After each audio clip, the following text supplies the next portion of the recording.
আপনারা দেখছেন ভূত FM উইথ আরজে মোহন।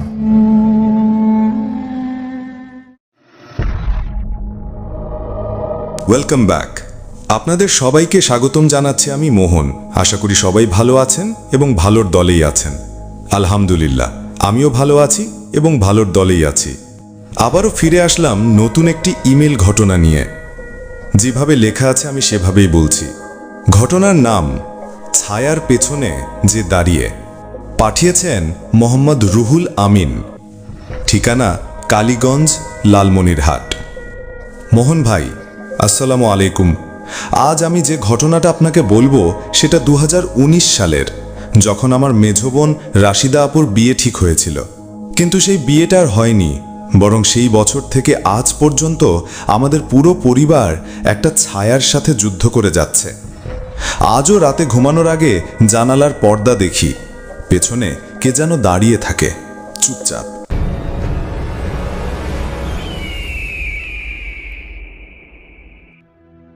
ঘটনার শুরুটা ছিল খুব সাধারণ, আবার ভয়ানকও।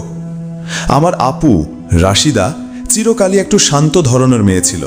5 ওয়াক্ত নামাজ পড়তো, কোরআন জানতো, তবুও মাঝে মাঝে ওর চোখে একটা ভয়ের ছায়া দেখতাম। ও মাঝে মাঝে বলতো, আমার পেছনে কেউ আছে। আমরা হাসতাম, বলতাম, বিয়ে ঠিক হয়েছে, এত টেনশন করিস কেন? কিন্তু একদিন আপু নিজের ঘরের আয়নার দিকে তাকিয়ে দাঁড়িয়ে থাকে প্রায় 1 ঘন্টা। মা অনেক ডেকে তার সাড়া না পেয়ে গিয়ে দেখে ও ঠায় দাঁড়িয়ে নিজের প্রতিচ্ছবিকে ফিসফিস করে বলছে, তুই চলে যা, এটা আমার দেহ, আমি কাউকে দেই না। মা কাঁদতে কাঁদতে আমাদের ডাকে। আমরা গিয়ে দেখি আপু নিজেকে আয়নায় গালমন্দ করছে, আমি তোর ভিতর থাকবো না, তুই বের হ। হঠাৎ গলায় হাত দিয়ে নিজেই শ্বাস বন্ধ করার মতো চেষ্টা করে। আমরা সবাই মিলে ধরে ফেলি। সেদিনের পর থেকে আর কোনোদিন আমাদের বাসায় আগের মতো হালকা হাসির শব্দ শোনা যায়নি। রুকিয়া, তাবিজ, পানি সব ব্যর্থ। আমরা ওকে শহরের একজন আলেমের কাছে নেই। তিনি বলেন, মেয়েটির ভিতর কারো ছায়া আছে।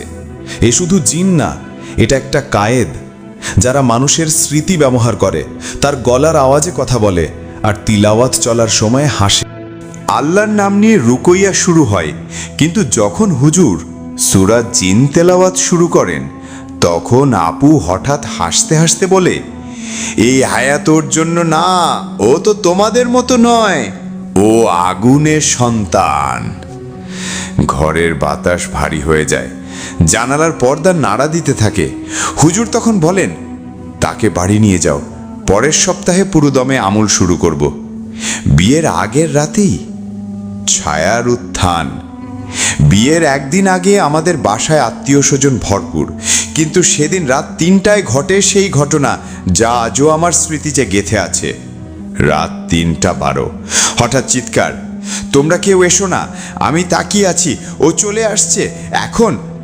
দৌড়ে গিয়ে দেখি আপুর ঘর লকড, ভিতর থেকে আওয়াজ, আমি ওর চোখে ঢুকেছি, এবার ওর মনে বসবো, তোরা সবাই পূর্বী আগুনে। আমরা দরজা ভাঙতে গিয়ে দেখি দরজা খোলা, ভেতরে কেউ নেই। তখন দাদু বললেন, চলো পুকুর পাড়ে যাই। সেখানে গিয়ে দেখি আপু কাদার ভিতরে হাঁটু গেড়ে বসে আছে, সামনে তাকিয়ে হেসে বলছে, ছায়াটা তো আমারই ছিল, এখন ওকে ছাড়া আমি থাকবো না। শেষ রাত্রির শেষ লড়াই। আমাদের হুজুর সেই রাতেই আসেন, সাথে আনেন আরো 2 জন হাফেজ। ঘরে তেলাওয়াত শুরু হয়, আপুকে শক্ত করে বেঁধে রাখা হয়।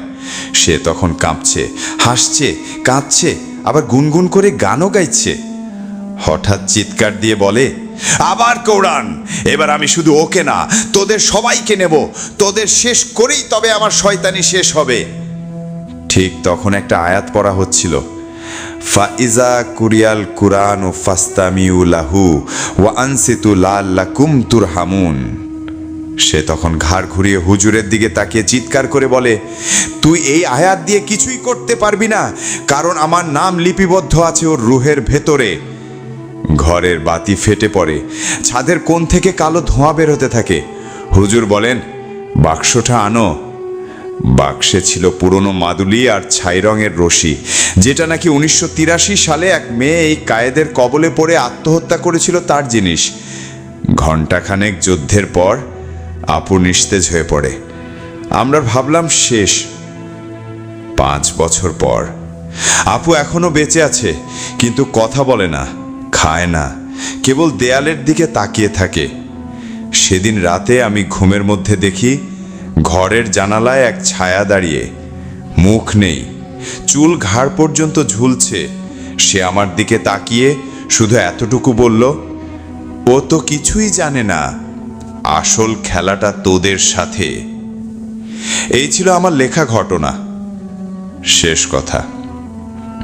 মোহন ভাই, এই ঘটনার পর থেকে আমাদের পরিবার একদম ভেঙে পড়েছে।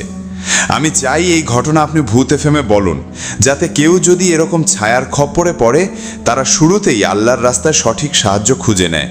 কারণ শেষ পর্যন্ত আমল, দোয়া আর বিশুদ্ধ আকীদাই পারে এই অদৃশ্য শয়তানদের হারাতে।